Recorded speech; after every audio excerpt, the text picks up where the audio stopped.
السلام علیکم، الحمدللہ والصلاة والسلام علی رسول اللہ وعلی آلہ وصحبہ اجمعین۔ سورہ نساء مدنی ہے، جس میں 24 رکوع اور 176 آیات بینات ہیں۔ نساء کا معنی عورتیں ہیں، چونکہ اس سورہ مبارکہ میں عورتوں سے متعلق اس قدر زیادہ احکام آئے ہیں جو کسی اور صورت میں نہیں آئے، اسی لیے بطور علامت اس سورہ مبارکہ کا نام نساء رکھا گیا۔ چونکہ یہ سورہ مبارکہ مدنی ہے اور مدنی زندگی میں مسلمانوں کے ابتدائی معاشرے میں معاشرتی، خاندانی اور آئلی قوانین کے ساتھ ساتھ بعض فرسودہ خیالات کی اصلاح بھی ضروری تھی، اس لیے مسلمانوں کو نفاق سے بچ کر خالص توحید کے ساتھ خاندان سے لے کر ریاست تک ایک مضبوط اجتماعیت قائم کرنے کا حکم دیا گیا ہے۔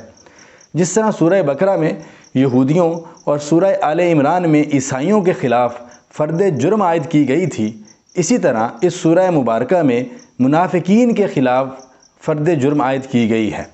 اس سورہ مبارکہ میں اسلام کے نظام معاشرت، نظام حکومت اور نظام عدل و قسط کی وضاحت کرتے ہوئے یتیموں کے حقوق کا خیال رکھنے، مرنے والے کی میراث یعنی کہ لا آف انہیریٹنس کو ٹھیک تقسیم کرنے اور خاص طور پر عورتوں اور یتیموں کو ان کا حصہ دینے، زیادہ سے زیادہ 4 بیویاں رکھنے اور ان کے درمیان عدل و انصاف قائم کرنے کا حکم دیا گیا ہے۔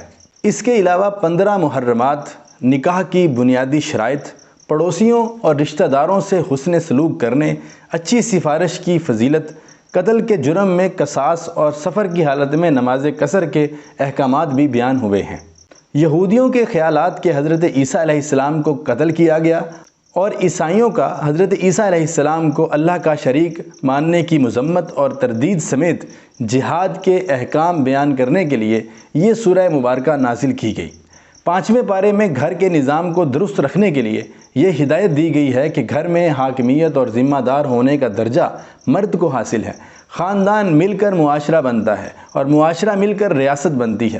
خاندان مضبوط ہوں گے تو ریاست مضبوط ہوگی، اگر خاندان کمزور ہو تو ریاست کمزور ہوتی ہے۔ خاندانوں کی مضبوطی میاں بیوی کے اچھے تعلقات، حقوق کی ادائیگی، ماں باپ، عزیز و اقارب، رشتہ دار، یتیموں اور پڑوسیوں کے حقوق ادا کرنے سے ہوتی ہے۔ کوئی بھی شخص اس وقت تک کامل مومن نہیں ہو سکتا جب تک وہ اللہ اور اس کے رسول صلی اللہ علیہ وآلہ وسلم کے فیصلوں پر راضی نہ ہو جائے۔ اسلامی ریاست میں حکومت اور رعایا کے حقوق و فرائض پر روشنی ڈالتے ہوئے بتایا گیا ہے کہ حکومتی عہدے انصاف کے ساتھ ایلیجیبل لوگوں کو تفویض کیے جائیں۔ اللہ اور رسول کی اطاعت کے ماتحت حکمرانوں یعنی اولو الامر کی اطاعت کی جائے۔ اللہ اور رسول کی اطاعت مطلق اور غیر مشروط انکنڈیشنل ہے، جبکہ حکمرانوں، بزرگوں، اماموں اور مفتیوں یعنی جو اولو الامر میں آتے ہیں ان کی اطاعت مقید اور مشروط یعنی باؤنڈ اینڈ کنڈیشنل ہے۔ اس کے بعد جہاد اور قتال کی تیاری کے ضمن میں یہ بات واضح کی گئی ہے کہ موت کہیں بھی آ سکتی ہے، گھر میں بھی اور مضبوط قلعوں میں بھی۔ گھر میں پڑے رہنا زندگی کے تحفظ کی ضمانت نہیں۔ اس کے علاوہ منافقین کی قسمیں، ان کی سازشیں، ان کی علامتیں اور انجام بھی بیان کیا گیا ہے۔ قتل خطا اور قتل عمد کے احکام کے ساتھ ساتھ کسی بھی بے گناہ مسلمان کو جان بوجھ کر قتل کرنے کی سزا انتہائی سخت لہجے میں بیان کی گئی ہے۔